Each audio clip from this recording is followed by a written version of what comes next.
Hello' guys, তোমালোকৰ সকলোকে স্বাগতম জনাইছোঁ আমাৰ ইউটিউব চেনেললৈ। অতি সুখবৰ আহিছে তোমালোকৰ বাবে। এটা গুৰুত্বপূৰ্ণ ঘোষণা সিদ্ধান্ত কৰিছে মুখ্যমন্ত্ৰী হিমন্ত বিশ্ব শৰ্মা ছাৰে। কি ক'লে গ্ৰেড 3 আৰু গ্ৰেড 4 চাকৰিৰ বিষয়ে। তো তোমালোকে এই ভিডিঅ'টো স্কিপ নকৰাকৈ সম্পূৰ্ণৰূপে চোৱা।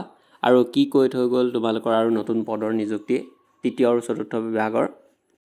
তো তোমালোকে ভিডিঅ'টো স্কিপ নকৰাকৈ সম্পূৰ্ণৰূপে চোৱা। তেওঁ মুখেৰে শুনিলে তেওঁ কি কৈ গৈছিল, এটা সৰুকৈ ক্লিপ মই এই ভিডিঅ'টো লগাই দিছোঁ।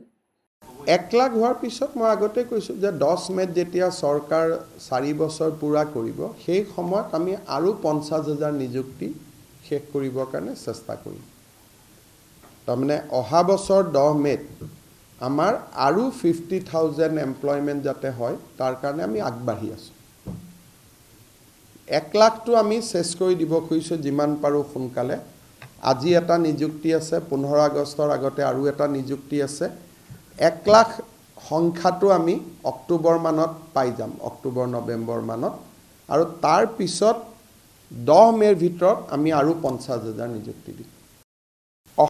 তো এইখিনি আছিল যি কৈছিলে তোমালোকৰ 3rd গ্ৰেড 4th গ্ৰেডৰ বিষয়ে। তো আৰু ইয়াৰ যিহেতু পৰীক্ষা আৰম্ভ হ'বই বুলি তোমালোকক কৈছে, তো তোমালোকে ভালদৰে মনোযোগ দি পঢ়া। তো এইখিনি আছিল ভিডিঅ'টো।